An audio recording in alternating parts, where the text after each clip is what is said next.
evening, friends. So, third of the series of our update of 6 programs. So, this time I thought let us use the latest technology that is available, robotic assisted surgery, which most of us family physicians are not aware where to use and when to use. More so because for every robotic assisted surgery, there is a extra component that is built for use of the machine, and it is but natural the patients will come to us and ask, sir, I have to pay 1.5 lakh extra, should I do it or not? And that is the time that I have to evaluate pros and cons, maybe talk to the surgeon, and then guide the patient appropriately. So I know that Kokilaben Ambani Hospital has a robotic surgery, so I took a chance of calling 3 experts from there. Dr. Badwar, you have heard yes last week. He uses robotic for head and neck. Then I have Dr. Santosh Vagankar and I have Dr. Yogesh Kulkarni.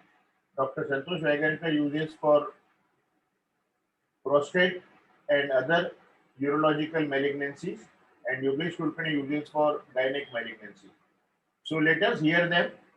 A very rich fare for us today, and then question answers like always in the end.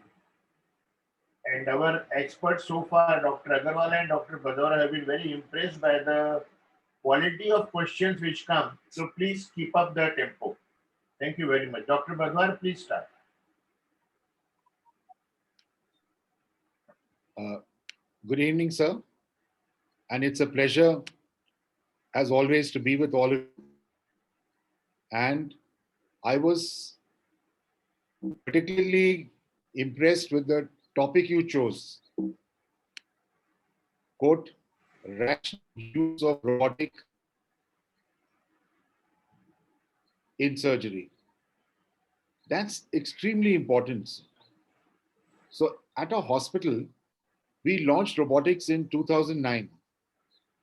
And at that point in time, we were one of the first hospitals in the country to launch this innovative method of assisting surgery. There were a lot of naysayers at that time. Will it work?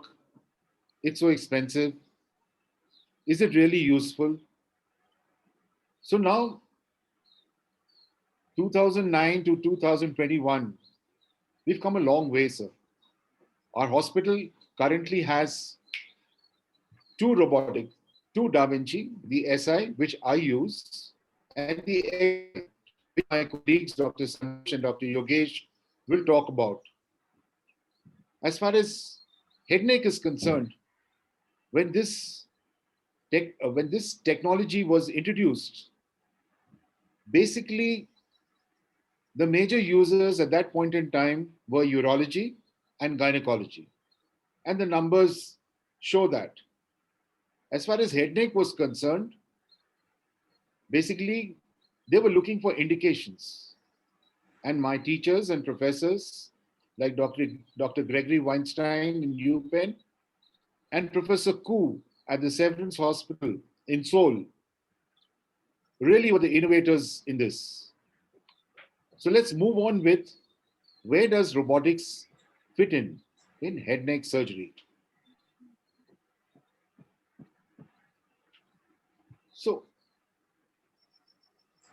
2021, what are the indications today for robotic surgery? So as far as head neck is concerned, the major indication is transoral robotic surgery for sleep apnea. We have really achieved some tremendous results with this. Robotic thyroidectomy, be it transaxillary or more recently, retroauricular, robotic tonsillectomy, robotic tongue-based resection, and specific and limited robotic surgery for laryngeal tumors. These are some of the indications, but even as we speak, Research is going on in various centers all over the world. And in a couple of years, you would have robotic surgery for the year. Companies are working on a robotic plan where a CT is done, for example, like a cochlear implant, which I spoke about last week. The plan, the method, the access is worked out, and the robot comes in and the implant goes in. Actual work is going on in Germany for this. Robotic assisted surgery for the nasopharynx and for skull base is also in an experimental stage. But today we'll talk on these topics. So basically, there are three of us talking on robotics. So I will confine myself to ENT robotics. My colleagues will talk to you more about the machine or the device in particular and the advantages. As far as ENT is concerned, we are quite comfortable with the SI. Sometimes we do use the XI because our working space is limited. We are operating in the oral cavity. Our access is 6 centimeters. In that, you have the camera going in, you have two robotic arms, and you have a bedside assistant. So as you can see, space is a constraint. And if someone has a limited mouth opening, that's a relative contraindication. So this is a general OR setup. You need to have a very experienced anesthesiologist. So we have a team who works with us, and all our anesthesiologists at Kokilaben are robotic trained, because when you're inducing anesthesia for someone with sleep apnea, you may have macronathia, you may have a receding jaw, very large tongue, Malampati 3 or 4, limited space.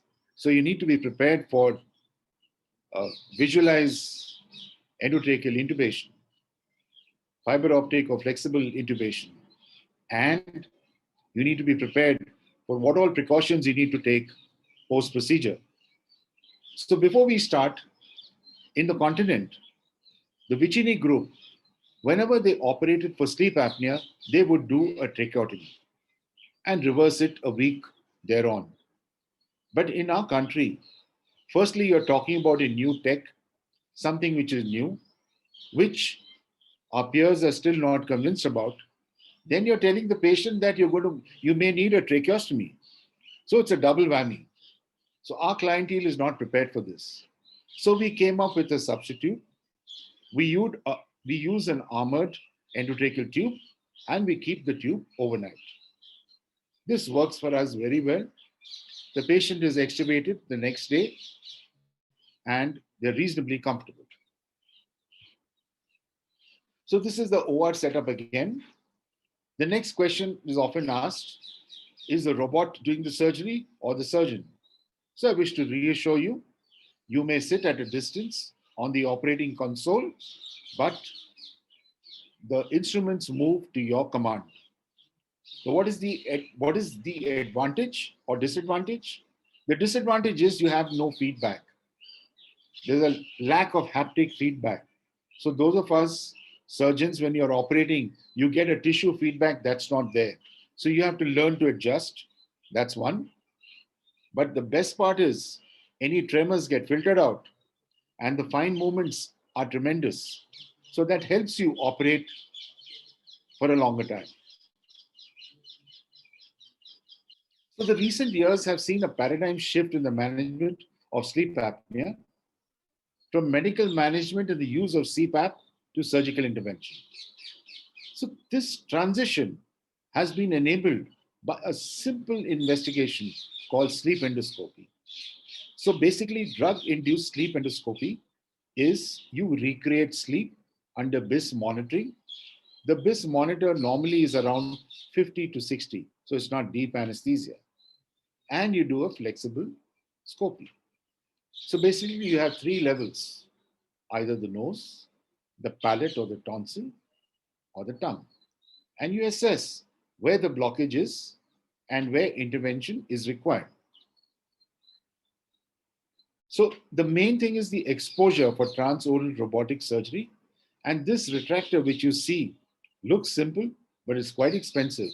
And this retracts in an anterior posterior direction and a transverse direction and enables you to use your camera and your operating arms. So this is something what sleep endoscopy is all about. So as you can see here, the palate, the nasopharyngeal aperture is narrow. Your tonsils are meeting in the, and as you go in, you find that the epiglottis is collapsing. So basically, the simple thing in sleep apnea is your tissues collapse during sleep. So what do?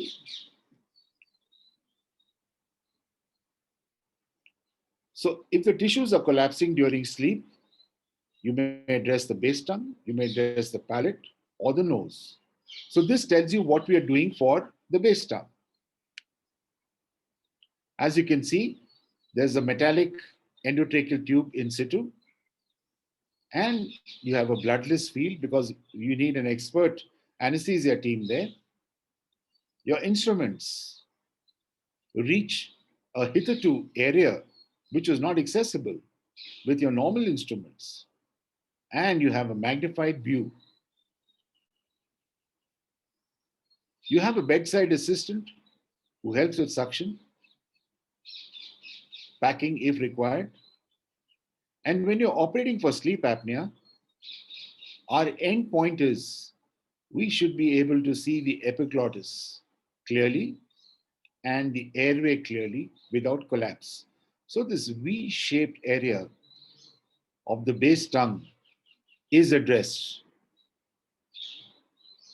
And the minute you see the epiglottis clearly, like you see here, that is your endpoint.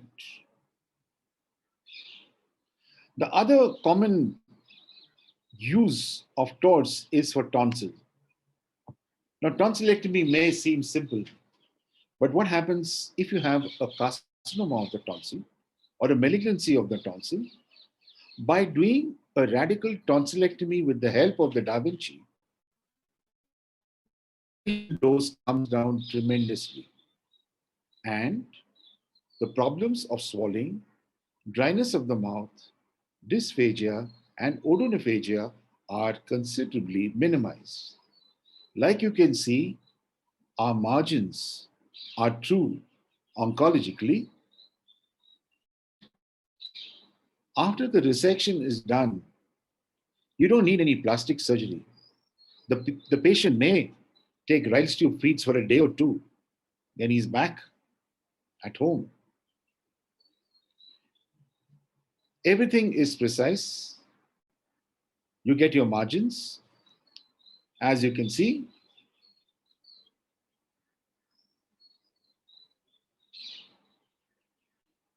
and the morbidity is minimized.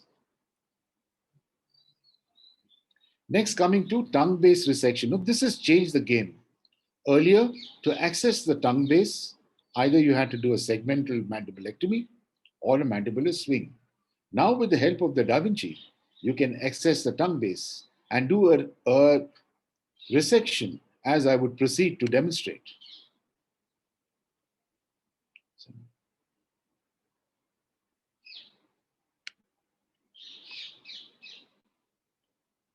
So here we are proceeding to do a resection for a lesion in the tongue base.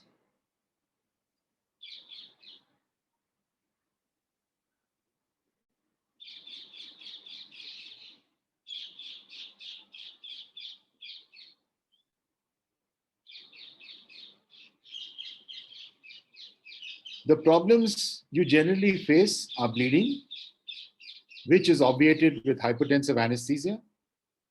Sometimes you may need to use an intra-op Doppler to assess position of the lingual arteries. And if you do encounter a bleed from the lingual artery, you use a clip to address that. And as you can see, the field is clear. There's minimal blood loss. You may or may not use a Ryle's tube, and the patient is extubated the next day. This same process would have needed a mandibular swing or a mandibular resection before the Da Vinci came in. Next, we talk of a supraglottic laryngectomy. So the first step would be to address the epiglottis, which is divided into two. Your bedside assistant comes in to make sure that the smoke is evacuated, any char is removed, and any bleeding is addressed. So essentially, you're going right up to the level of the false chords, the epiglottis is removed, and you're going up to the hyoid. So you can imagine you're doing this endolaryngically, and no external incision is being done. So this is a tremendous advancement. And as I will show you later, with the advent of the Da Vinci SP, even a total laryngectomy can be done with the help of the robot. Now, next, coming to what Dr. Asrani had spoken about, thyroid robotic assistant. So, my teachers from Korea taught us two approaches to the thyroid. One is transaxillary, the other one, which we are using now, is retroauricular. So these are some of the instruments which you need for a transaxillary approach. You need these retractors.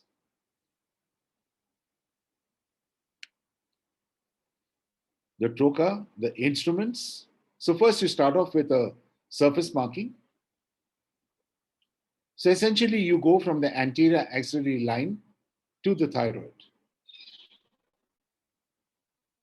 Dr. Someshwar's video.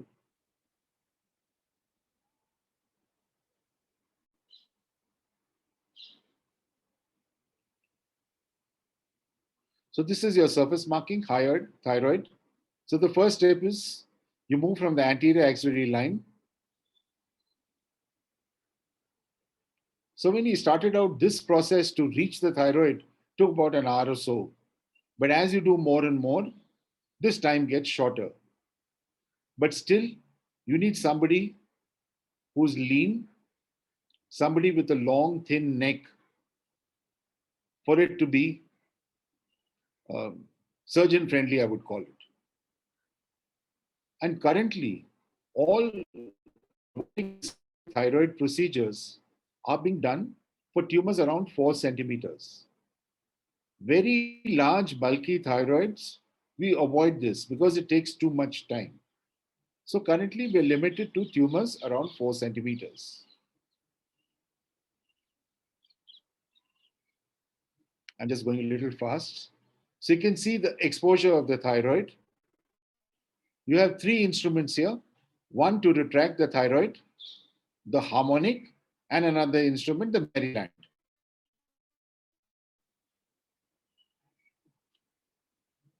So this is retracting the thyroid. And now the superior thyroid pedicle is being addressed.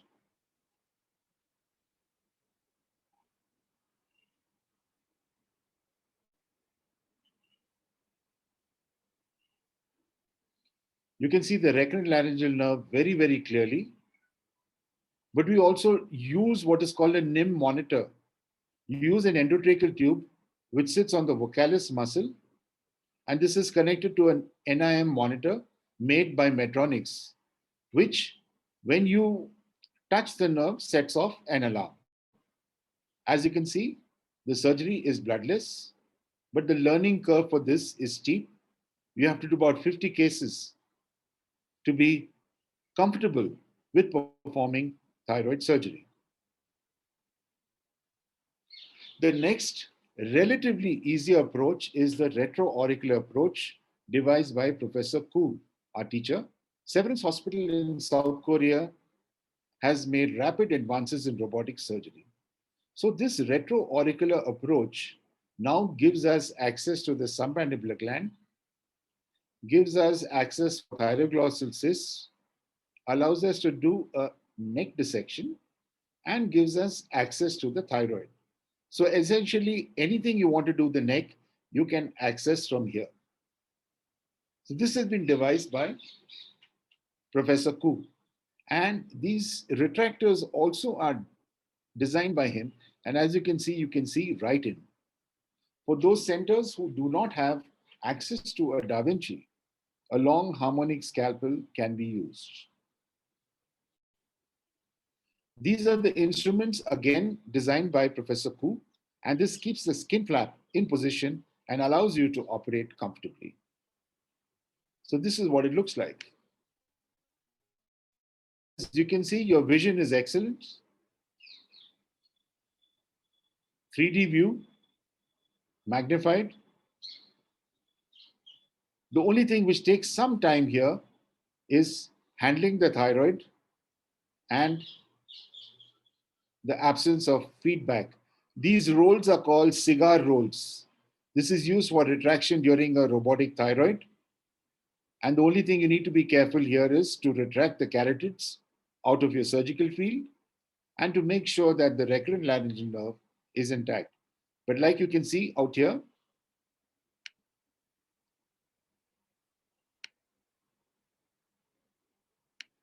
the, the field is absolutely clear and you can really get excellent vision.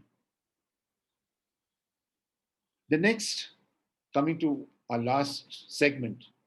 So basically, we wanted to determine the effect of transoral robotic surgery for base tongue, epiglottis, and palate on the level of apnea, hypopnea index, and the lowest oxygen saturation levels in sleep apnea.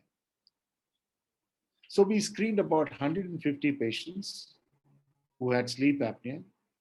A pre-operative sleep study was done by the same technician, and a sleep endoscopy was performed. Of 150 patients, 30 patients were selected on the basis of existence of moderate to severe sleep apnea with obstruction at the level of the base tongue, palate, and epiglottis. Earlier, we would do this segment wise. If someone had a deviation, that would be addressed palate next, tonsil next, and then base tongue.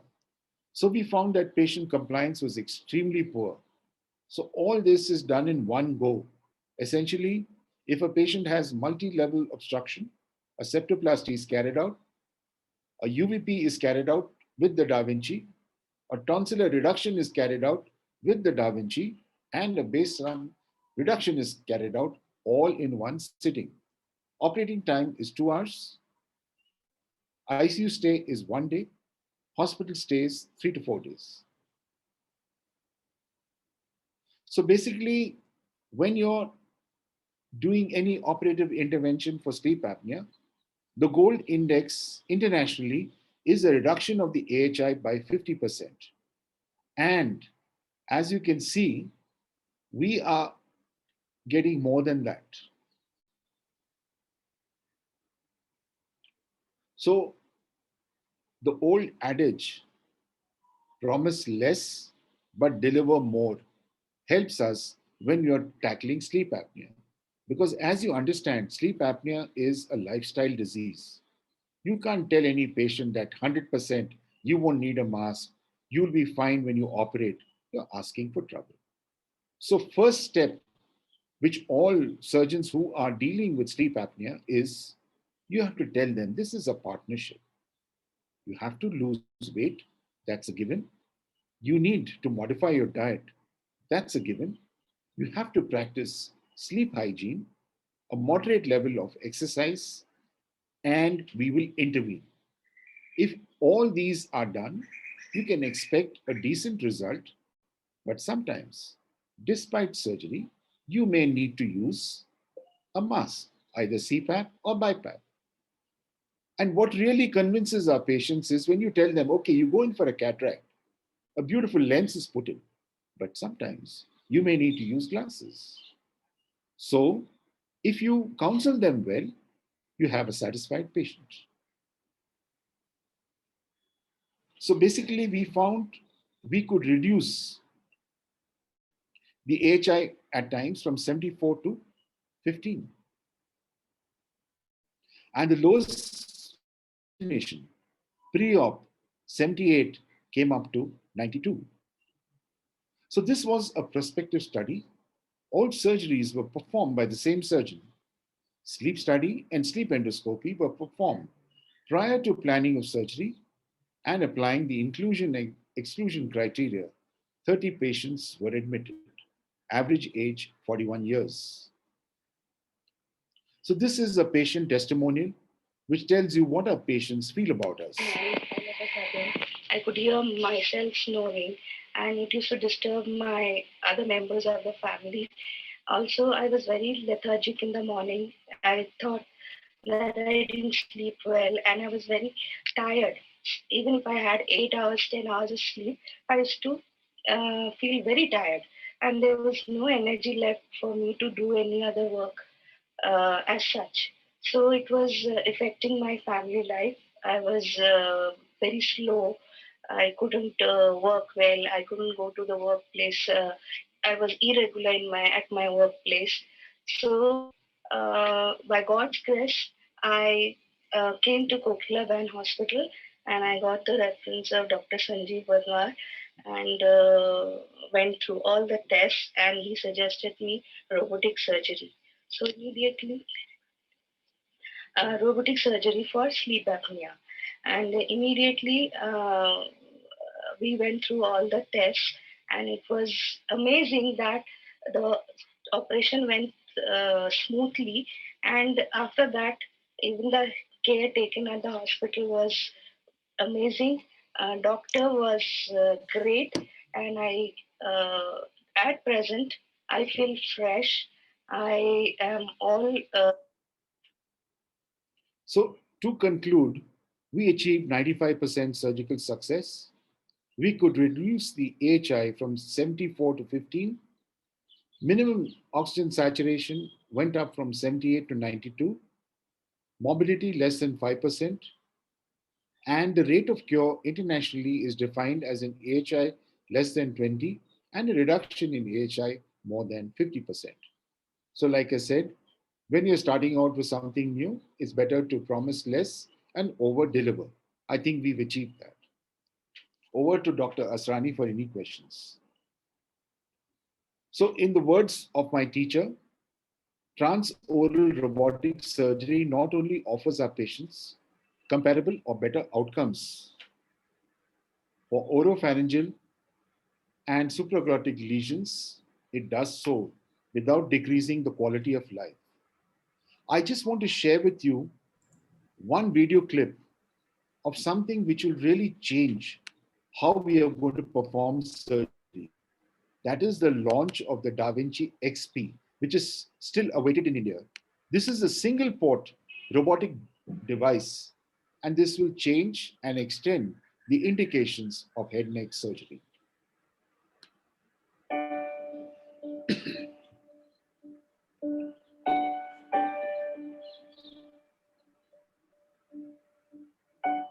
This has one port with all the instruments and colloquially has been called the snake.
Thank you, Dr. Badwa. Thank you for patient We listening. have the questions in the end. There are some questions. Now I invite Dr. Santosh Vagankar to give his perspective and how it helps his patients and his specialty. Thank you so much for the opportunity, Dr. Asrani. And I think most of my job has been made very, very simple by Dr. Badwa's talk, where he has exposed to all to a very important technique which is in vogue. It has been there for a long time and it is catching up faster, which is robotic surgery. I am here to talk about how robotic surgery has helped patients to deal in urological cancers. So to quickly get to the talk, I would say that I have no disclosures as such. And this is the robot that Dr. Badwa was talking about. On the left, we have the recent XI version, and on the right down, we have the SI version. If you look at the components, I would like to go through it a little bit slowly. If you see this gentleman sitting here, can you see my pointer, sir? Yes, sir. If you see the gentleman sitting here, that's the console where the robotic surgeon sits and he sees a 3D 10 times magnified image. That's the robot with the patient as the bedside assistant. And this on the right here is the vision card, where the bedside assistant can see what is being done and he can help us or assist us at the right time. In the lower left corner are the master controls, where we control the robot with the help of our fingers. And that's where are the robot arms there, which are doing the surgery under our control. One of the arms is depicted here, where this is used for dissecting while doing the surgery. Now, I'm just going to play this video for you and you will have a better understanding of what I mean.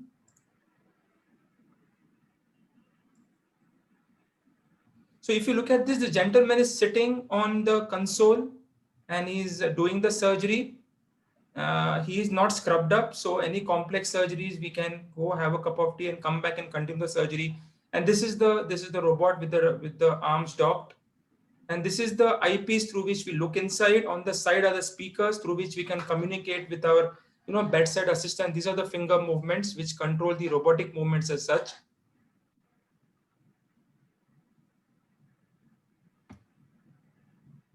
Moving ahead, I'll just show you the setup we have at Kokilaben Dhirubhai Ambani Hospital. This is the surgeon console, as I told you.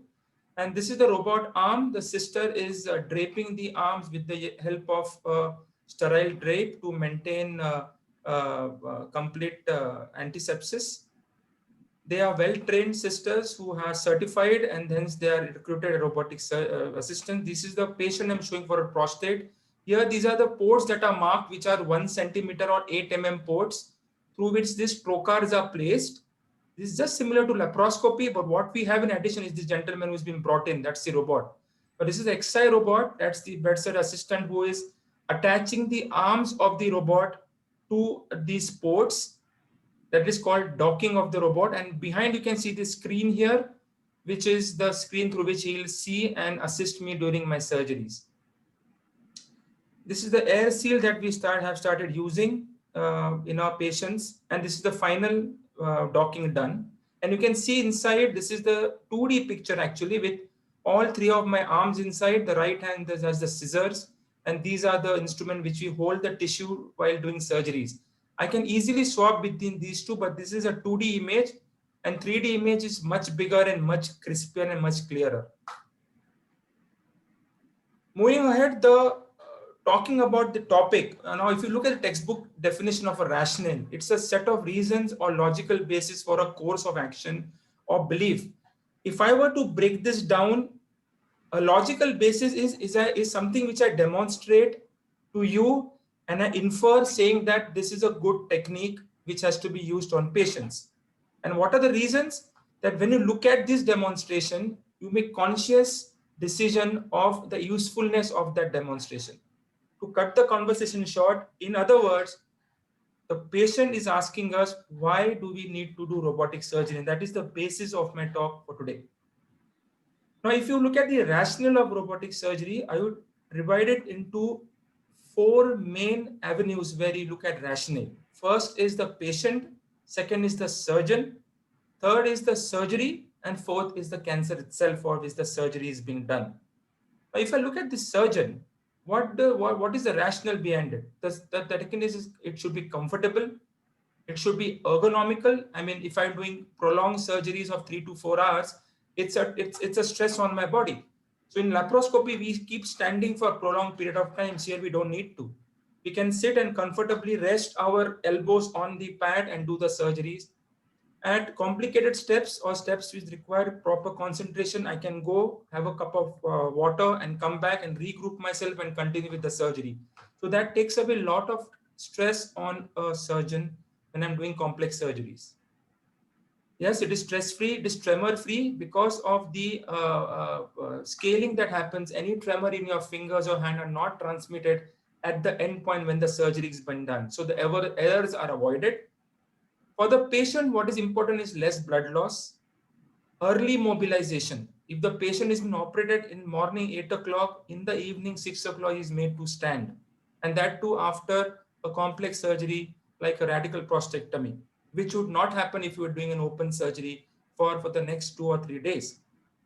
Early discharge is something what the patient wants. He wants to go home early. He wants to go back to his normal life and get back to his life with his routine work and have a better quality of life. Now, DALY is a term which is disability adjusted life years. Now, what this term means is that whenever you undergo a stressful event, like a surgery, it causes some disability in the body, and that takes away productive years from your life.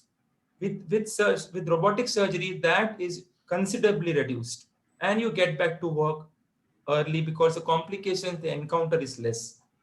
If you look at the surgery per se, I have a magnified view, 10 times magnification, so I know what I am, where I am dissecting, where I am suturing. I'm able to do a much precise job, and there is no question of errors here.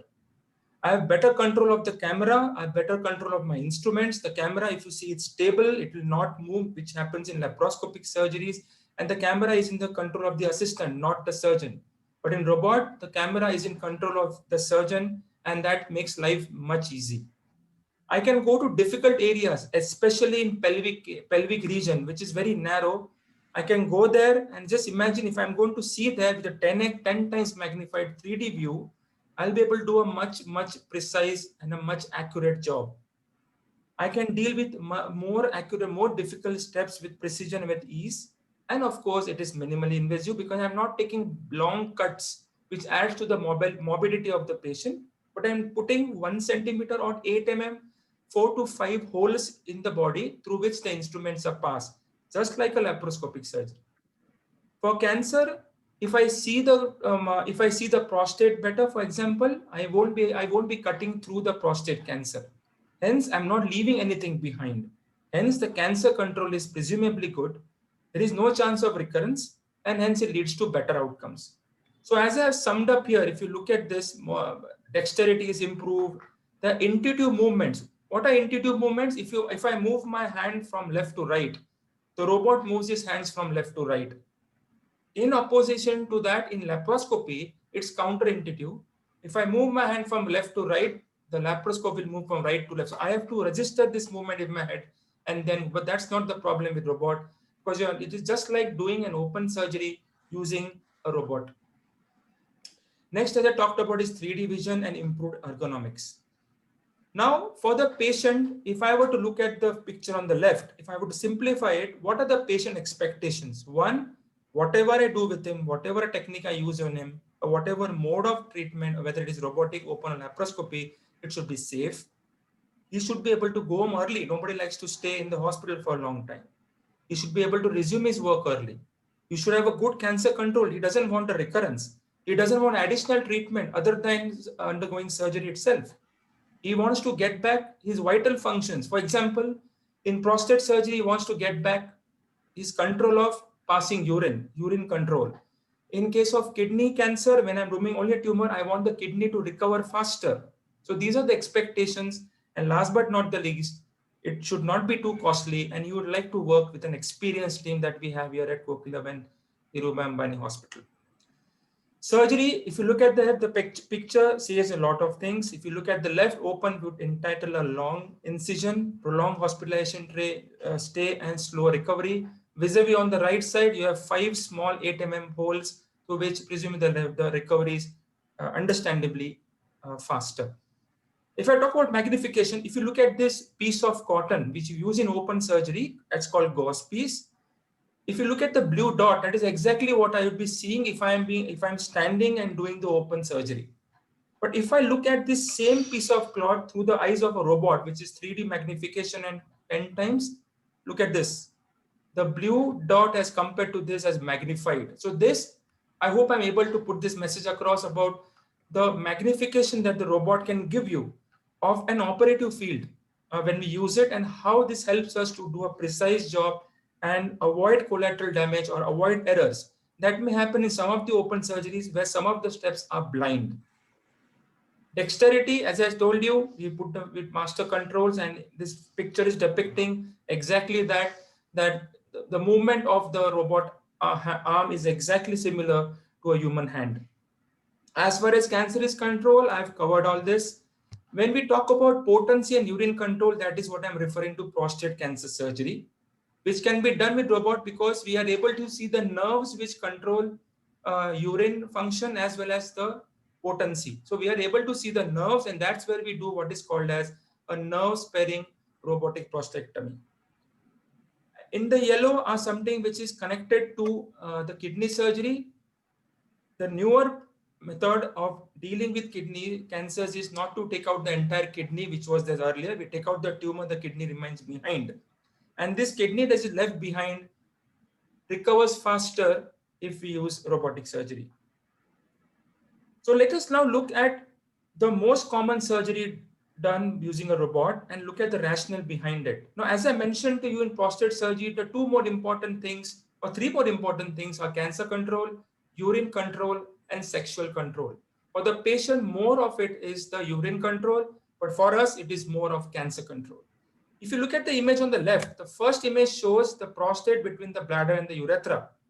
In the second image, the prostate is taken out, and in the third image, the bladder is connected to the urine tube. Now, this step is the most important step in prostate surgery, which is going to determine the outcome of this surgery as far as patient is concerned, not only with respect to cancer control, but also with respect to urine control. So I'm just going to show you that important step, not the entire surgery, where the robot earns maximum accolades and lot of points over other ways of doing the surgery. If you see at this image, the image on the bottom is the bladder, and it has been connected to the tube on the top, which is the urine tube or the urethra. Now you see the way the robot arm is moving. That is the Foley's catheter to the urethra, and I'm putting those stitches precisely. There is no tremors. There is no movement of the robotic camera. It is as steady as it can be. So with this precision and with this magnification, it's a 1 centimeter tube, mind you. And here it looks as if it is so much magnified.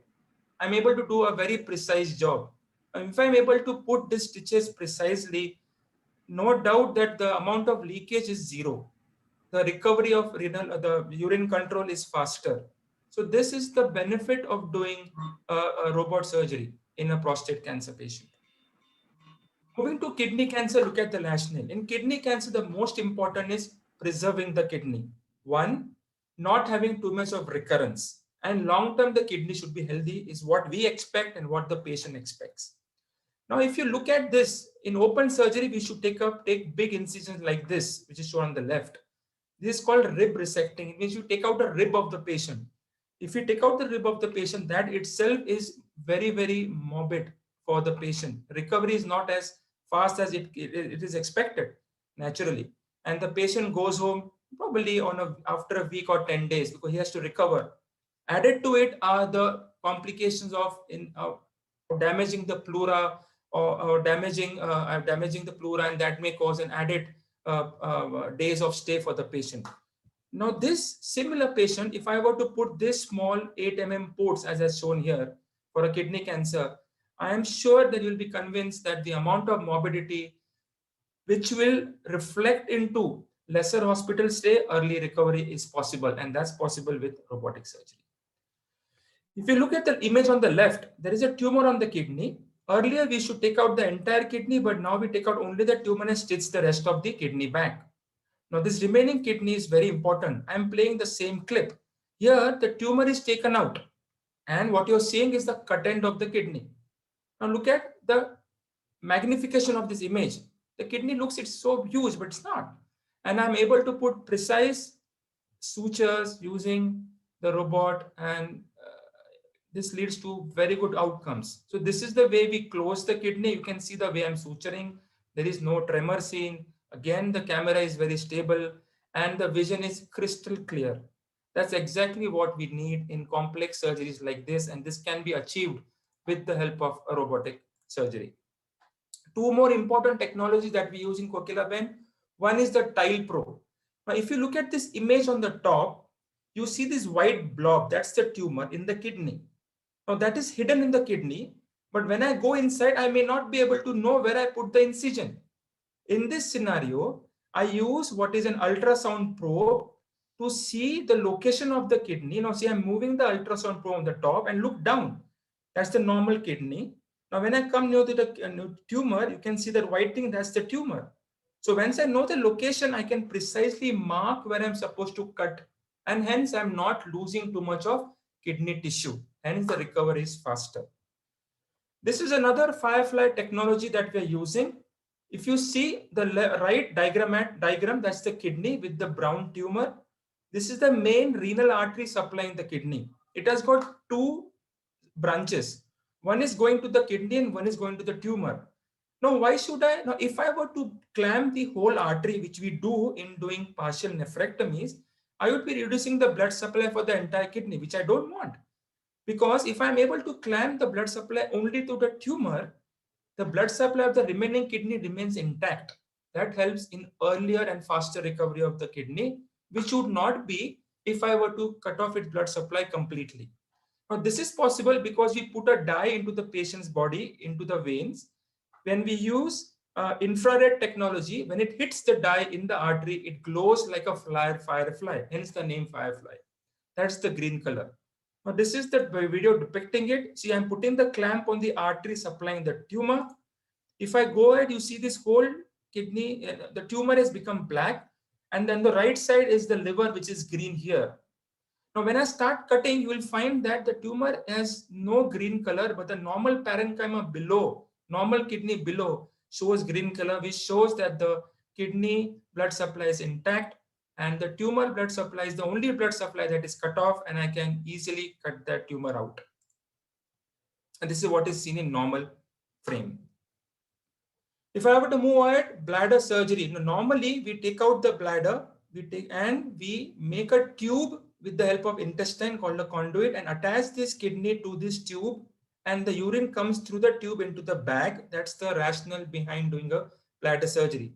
But some of them don't want this. The younger patient want more independent life. So we make a new bladder out of the intestine. Both these surgeries can be easily done under robotic guidance. So you can see, instead of a big incision, I put only these small holes and do this very, very complex surgery with better outcomes. In this way, I can deal with prostate cancers, adrenal cancers, bladder cancers, penile cancers, kidney cancers, and most of the retroperitoneal masses using a robot surgery. So robot surgery application, urological cancer, part which I'm going to stress more is the cost. I'm sure everybody would be making their notes by now. Now, what I mean by cost is, look at these 5 parameters, the 4 parameters where robot is established to be better in all terms as compared to open laparoscopy. One is blood loss, chance of recurrence, urine control, and DALI, which I already discussed.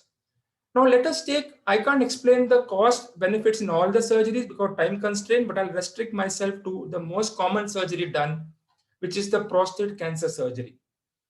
In a radical prostatectomy, which is it called, you look at the robot surgery and look at the open surgery. You look at the first, that is discharged 2 days after surgery. We have a package of 5. We always tell the patient they can go home on 2 days, but the choice is left to them. As compared to open surgery, it takes 10 to 15 days of surgery. Return to routine work is on the 5th day. I mean, routine work is not household. They can get back to their job also on 5th day. That's what you're listening to. but in open surgery, it will take more than a month. Catheter is removed on the 7th or 10th day, but it takes around 3 weeks to remove the catheter. In urine control is 9 to 10 months early as compared to open surgery. The better cancer control is there because the reasons I already mentioned, because no disease is left behind. But here, because some steps are blind, there is a slight chance of leaving some tissue behind, and hence this entails that the patient will have more follow-ups, more tests, and more than that, they might be asked to undergo radiotherapy or hormonal therapy as a addition to robotic surgery. Now, when the patient asks us about the cost, we tell them about the cost, and when we tell them about the difference is around 75,000 to a lakh. A lakh is a big money. I completely understand. But what I need you all to focus is, don't focus on the surgery expenditure. Look at the expenditure, what is going to happen after the surgery takes place. Let me just brief on that. If you look at the cost after surgery, the diaper cost for 10 to 12 months, which is 4 diapers per day, prolonged follow-up, additional tests would be required, like ultrasound, late return to jobs. Some of the jobs are not leave. It's not paid leave, so they may lose pay. They may have readmission rates because of some complication somewhere, and more disability adjusted life years, and additional therapy like radiotherapy or hormone therapy. All these costs are what I call as hidden costs, and this can easily cover more than 1 lakh, which is the difference.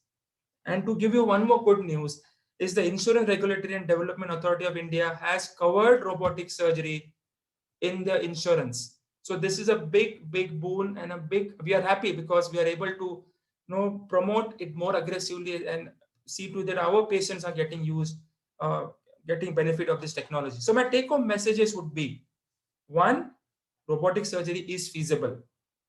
It can be done in complex cases also. It is safe. As I explained to you, it is safe because of multiple reasons: better vision, better dexterity, and good training. It is cost effective. Don't look at the cost which you are entitled to when you are admitted. Look at the cost in the longer run, because the benefit that the robot gives you, the other costs are avoided in robotic surgery. It is affordable now, more so because the insurance coverage. And you need to get the surgery done at the right place, at the right time, and with the right person, with a well-trained team which is present at our hospital. I thank you for the patient listening. Thank you so much for the time. Over to you, back.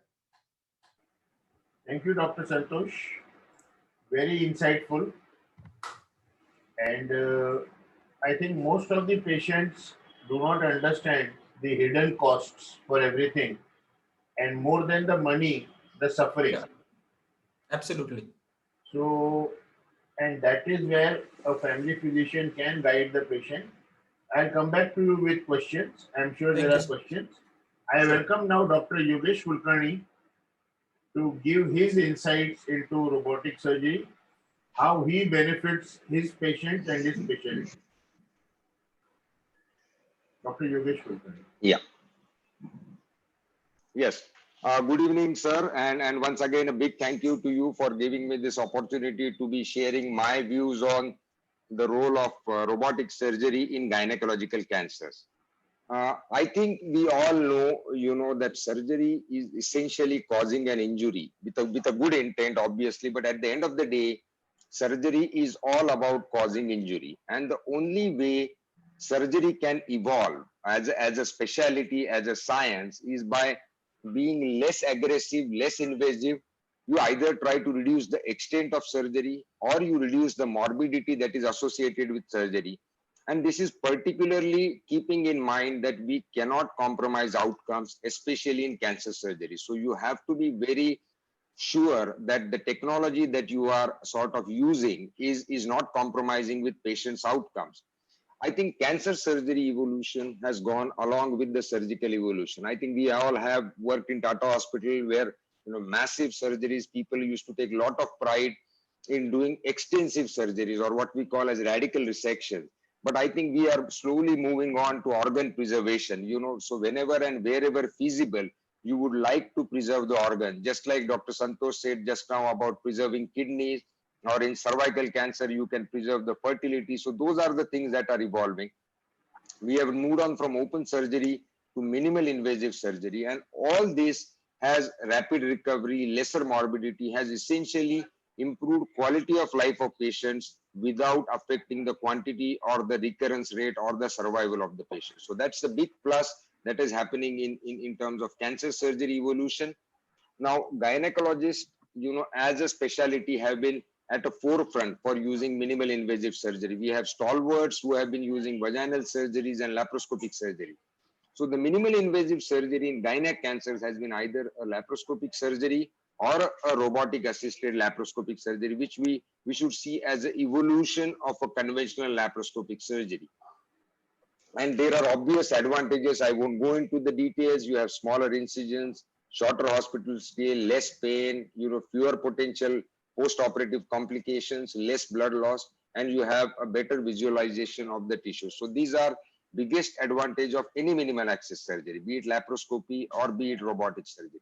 And people were always concerned in gynec, or for that matter in all oncological cases, there were questions raised about, are you doing adequate surgery? And that was the biggest question that was always being asked. And then there were no trials that compared open surgery versus minimal access surgery.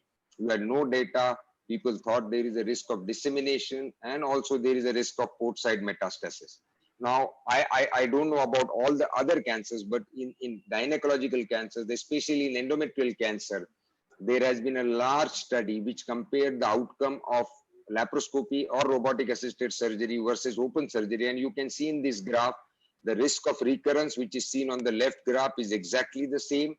The survival curve, at the end of 5 years in the right side graph is exactly the same. And the risk of port side metastasis is 0.24%, which is absolutely minimal as compared to what you would normally see.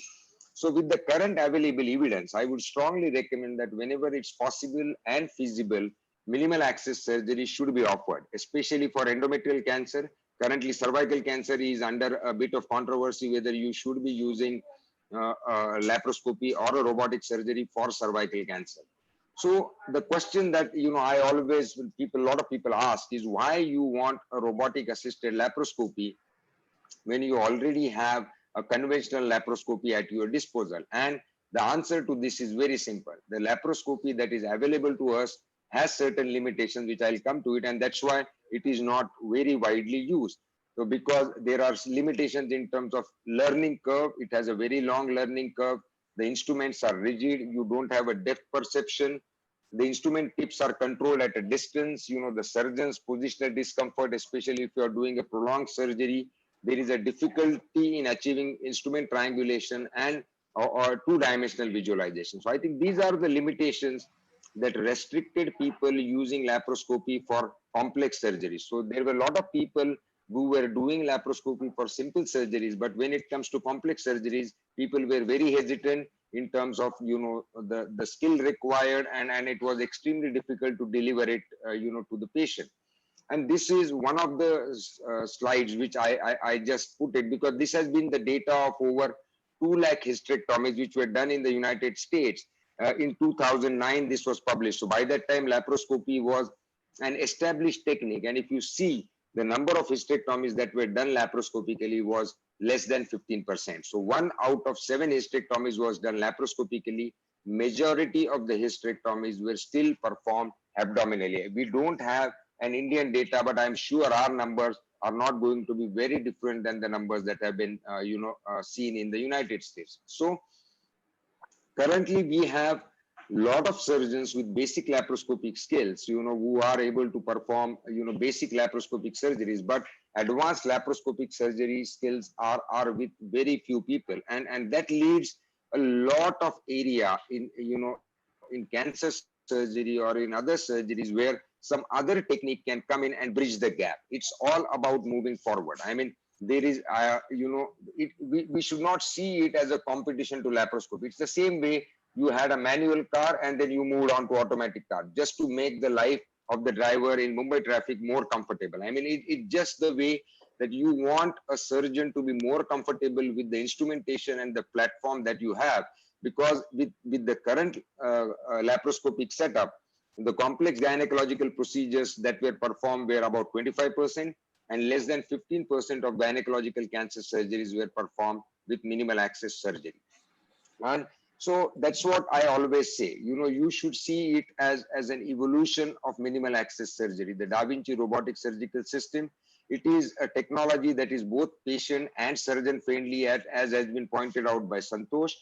But what I want to say is that this is, you have Sachin Tendulkar in terms of laparoscopy, this is Virat Kohli. And 5 years down the line, there is going to be some other technology that's going to come and replace the Da Vinci robotic surgical system. And we will have to accept that, because technology has to evolve to make life of both the end user as well as the user comfortable. And that's what currently Da Vinci offers. It's a technology which is extremely patient and surgeon friendly.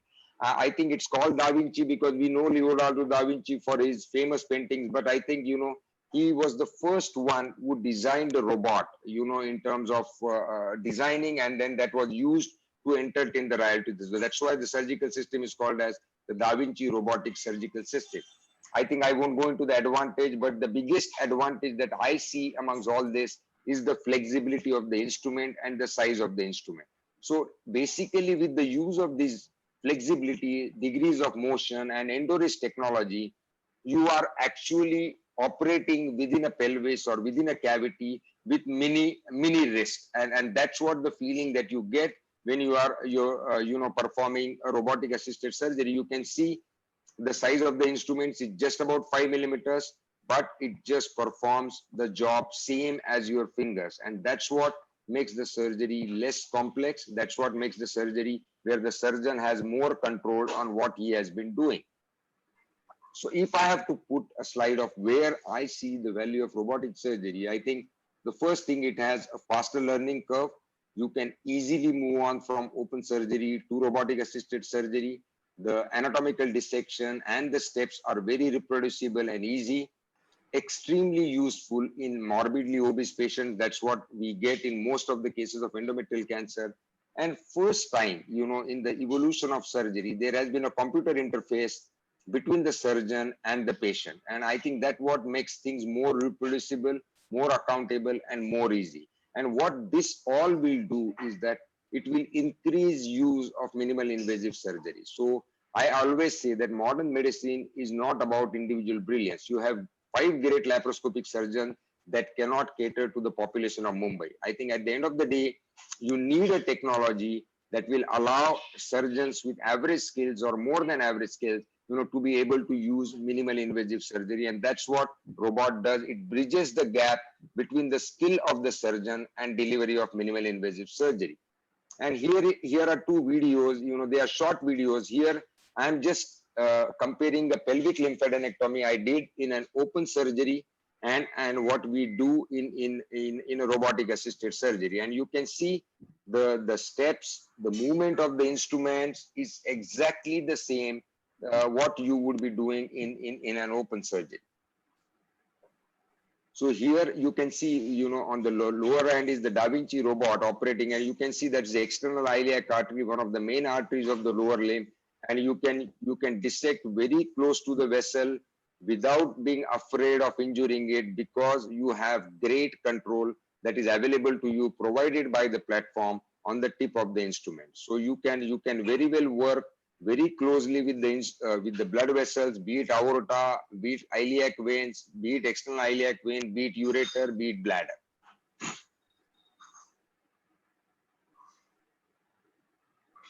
And that's what the monopolar cautery that we use in open surgery, and here is monopolar cautery we are using in robotic surgery. So you don't require any sort of fancy, vessel sealing devices in order to complete your surgery. And you can see the external iliac vein now bared completely in both the surgeries, and we are just going below the external iliac vein to reach the obturator fossa.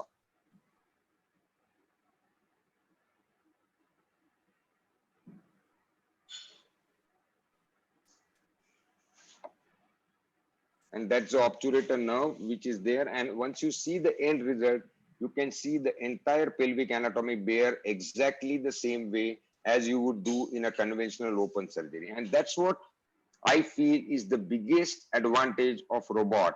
that it allows you to perform surgeries exactly the way you have been trained to perform surgeries. It's just about using the extra, instrumentation and the flexibility of the instrument that just makes your life very comfortable when you are sitting on the console as a surgeon.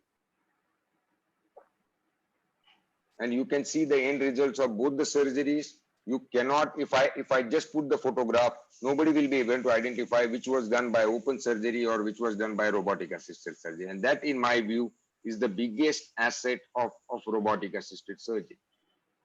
Where do we use in gynec cancers? I think cervical carcinoma, as I said, there has been a lot of controversy currently, in terms of using minimal access, but the biggest indication for us in our practice is surgery for endometrial cancer. I think majority of in almost 90% of cases of endometrial cancer at our place are done by a robotic approach.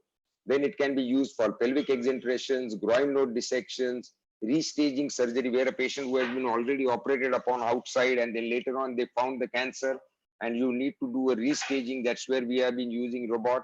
And you have also been using it for radical trachelectomy, which is sort of a fertility preserving surgery for cervical cancer. But I would highlight or focus mostly on endometrial cancer because that's the most common indication for which we have been performing a robot assisted surgery.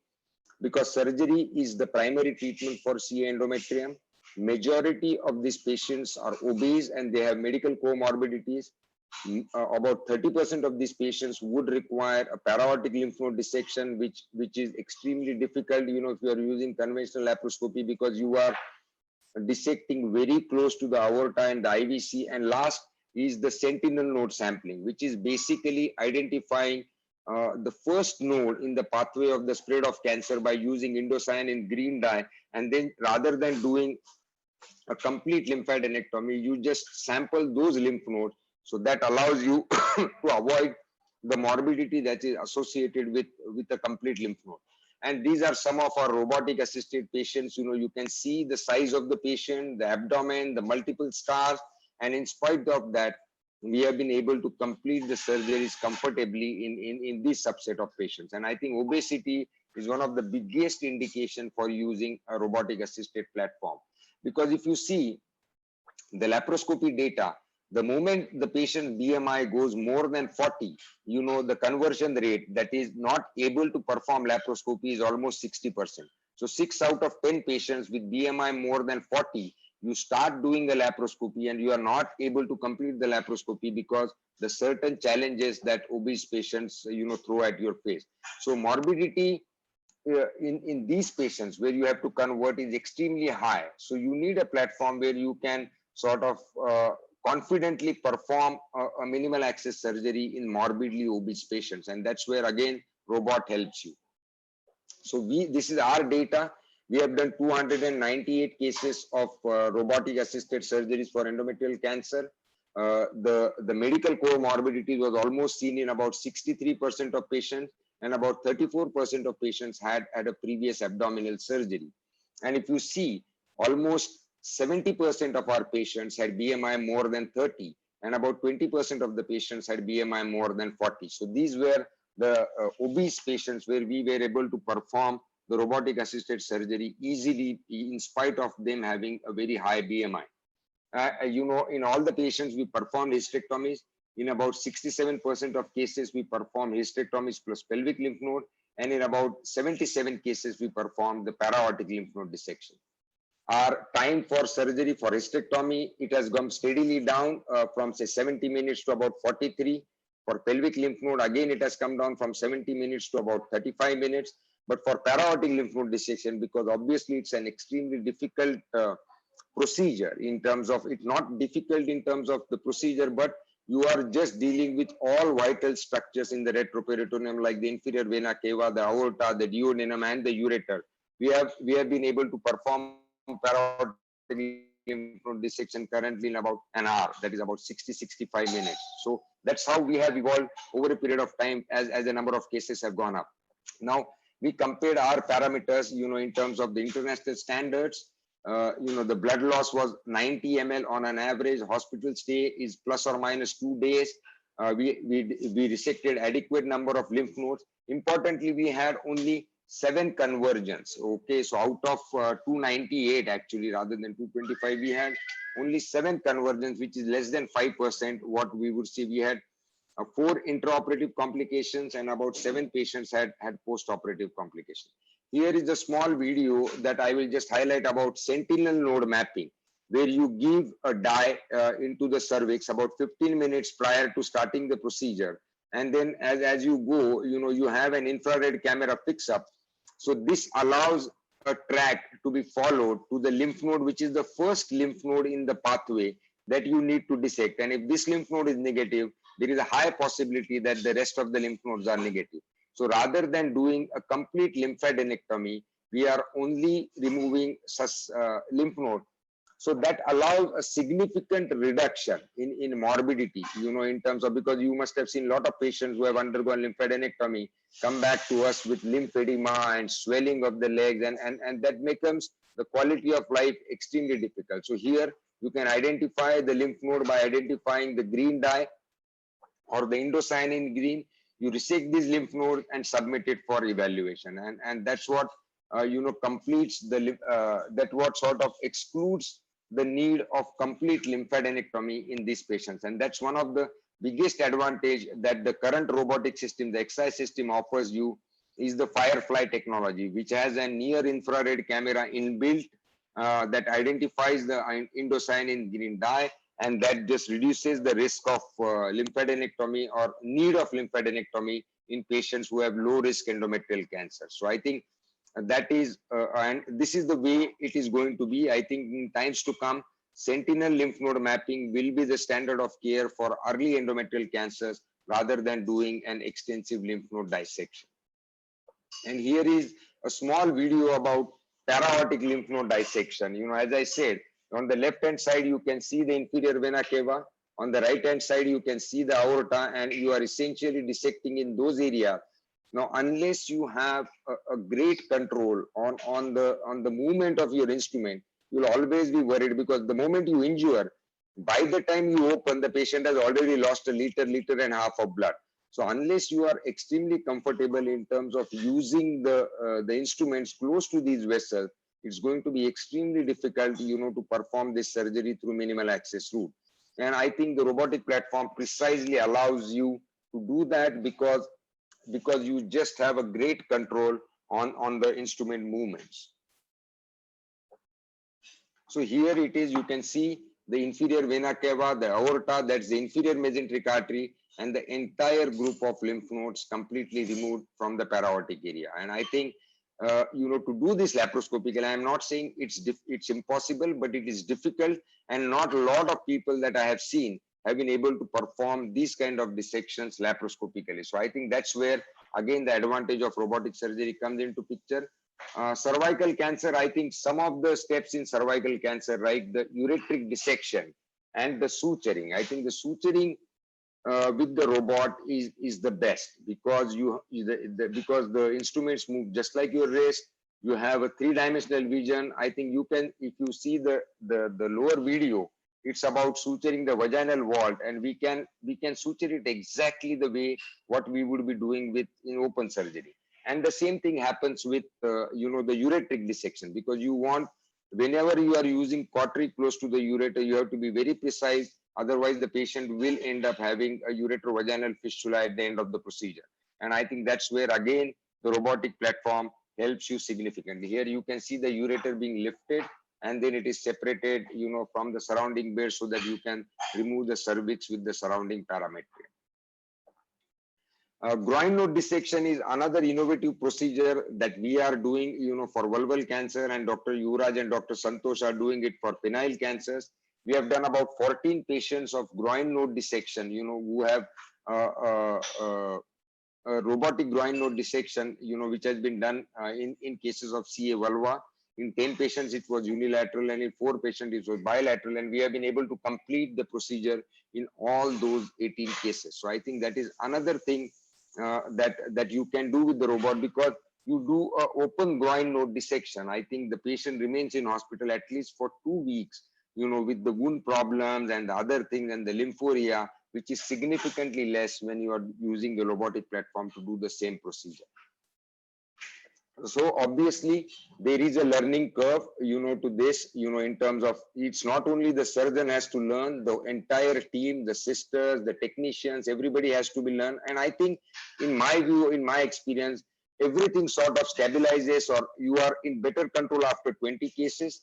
And after 50 cases, everything sort of becomes very smooth. So it is much, much lesser as compared to a conventional laparoscopy.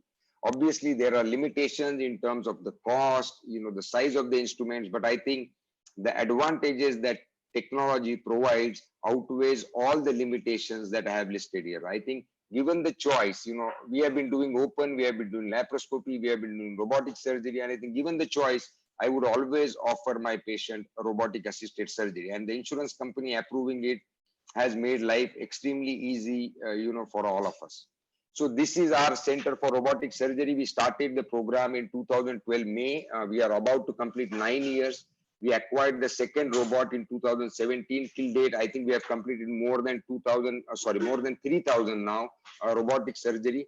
And it's all specialties which are using the robotic platform. It's not only urology or gynec, it's ENT surgeons, head and neck surgeons, thoracic surgeons, pediatrics, general urology, general gynecology, GI surgeons.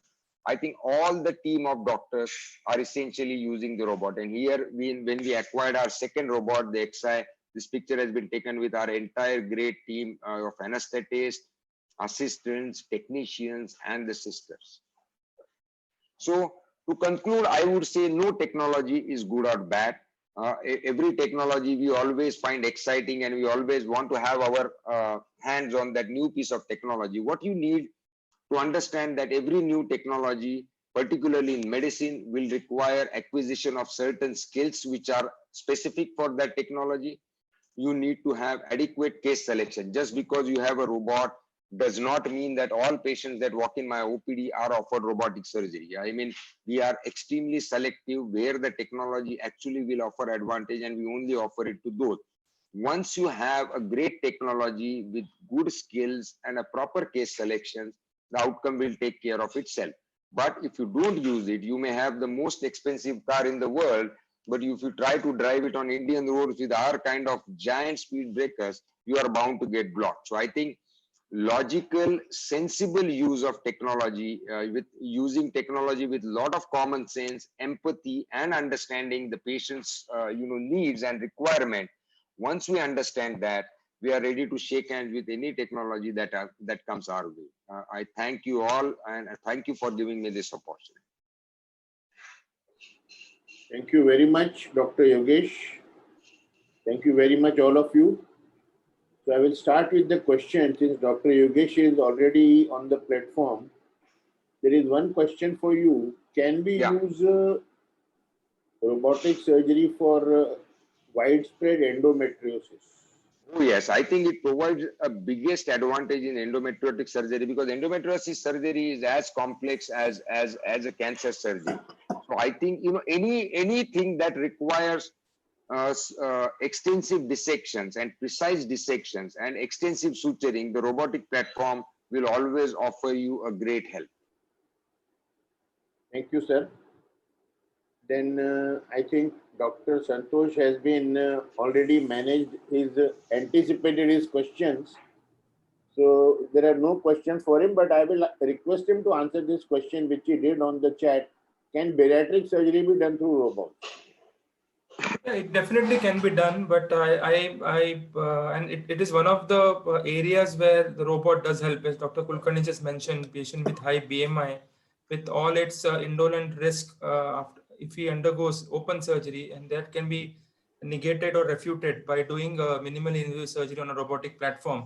But we have got Dr. Manoj Jain and Dr. Mulchandani with us, who would be of more use and would be better there to answer this question, because I deal with more of urological cancers. But yes, in a nutshell, bariatric surgery can be done using a robot.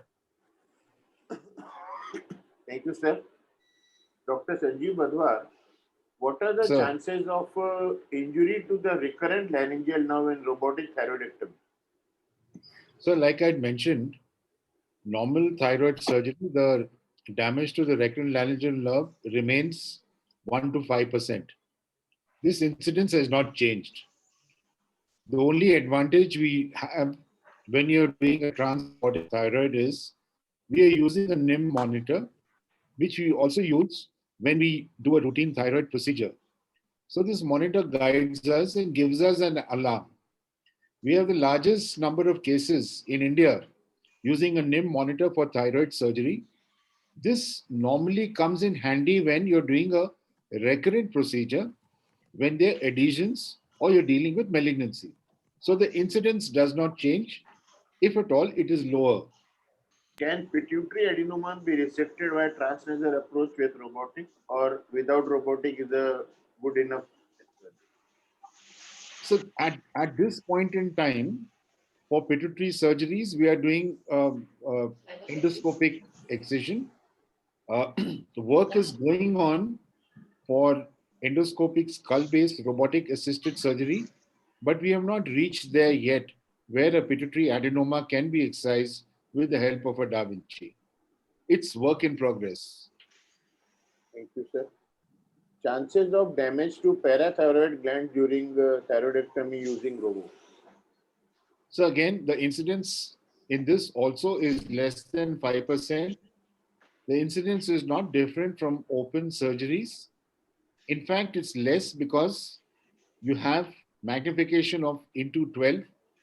You can see where you are, and it's extremely low. It's not happened in our hands so far, but whenever you're doing a total thyroidectomy, the parathyroids may not be damaged, but the vascularity at times can be compromised. So you may have transient hypocalcemia, which normally reverts back to normal. Few words about laser-assisted tonsillectomy versus robotic tonsillectomy. Right, sir. So, sir, in today's day and age, you have only three options for tonsil. Either it's cold T, where you may use a bipolar cautery. That's one. Two, you may use plasma, that is coblation for tonsillectomy. And three, robotic assisted tonsillectomy. The indication for robotic assisted tonsillectomy would be where you suspect malignancy, one. Two, where you want access to the paratonsillar region, be it for a biopsy, be it for excision of something which may be there, or sometimes for Eagle syndrome.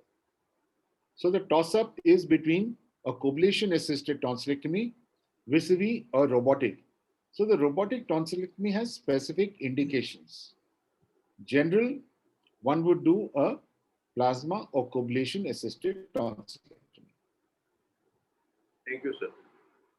A question to Dr. Santosh. Dr. Santosh, if a patient who wants to undergo prostatectomy and there is no malignancy, he opts for robo, would you say there are advantages in using robo over the TURP? Yes, there are, and there is the whole concept of TURP is that we make an apple core channel into the obstructing prostate through which the urine can flow.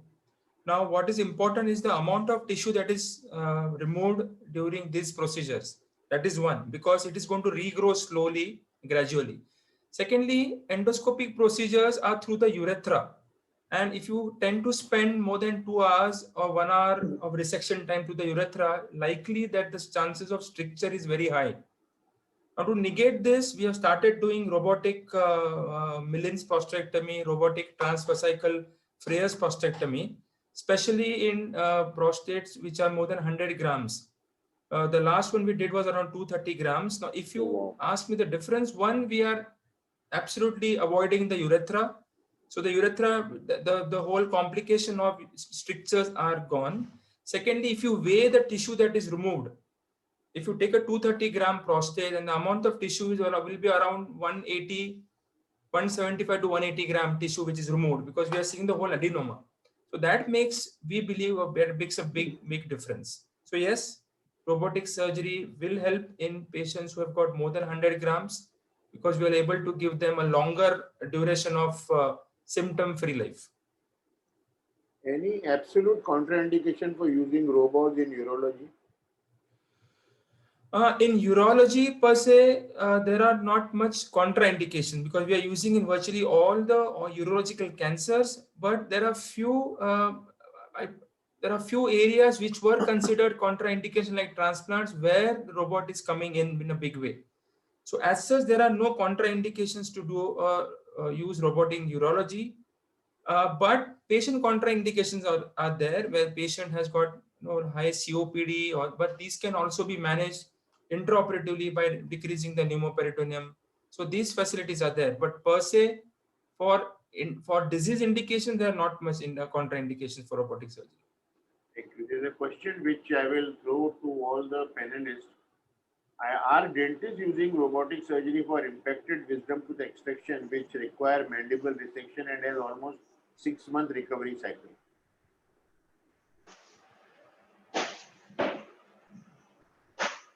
Hello, no, Dr. sir. Aarti Mehta, I think we'll ask a dentist only. No, sir. Even, I mean, an ENT surgeon can answer that.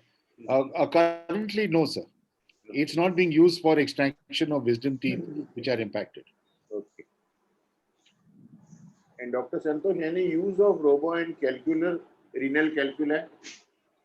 So there is one use where there's a large stagon calculus, which occupies almost the entire pelvis of the kidney. But if there is a concomitant other pathology that we have to address, then robot would certainly help. But with newer technology like PCNL and micro PCNLs, there definitely would be a competition. But if I were to use a robot, it would be if I'm dealing with another pathology at the same time, then robot would definitely help. Okay, a general question to all of you. Since this is a new technology, does the hospital have a counselor who can explain to the patient and put all their doubts at rest? So this is tackled individually. Individually. Okay. Dr. Yuvraj does have a counselor who deals with all robotic surgery based issues, be it the financials, be it the process. But smaller departments where the volumes are not that high, our associates take on that job. Thank you. And I'm asking all your permissions to put this video on YouTube for people to learn more from. I hope there is no objection from any of them. Not at all, not at all. Thank you very much. Absolutely. Thank you, sir. Thank you, sir. And So much. I have not announced in last 2 sessions. Inches Academy is honored to have all of you, and we will be reaching you a small memento for you to display on your table. Although the meeting is virtual, but some physical thing we will be giving you as a Thank you. token of appreciation Thank from you, sir. Inches Academy. Thank you. Thank you so Thank much, you, sir. sir. Thank you. Thank It you was very a much. pleasure. Bye. Thank you. Take An care. honor, sir. Thank you, sir. Take care. Bye.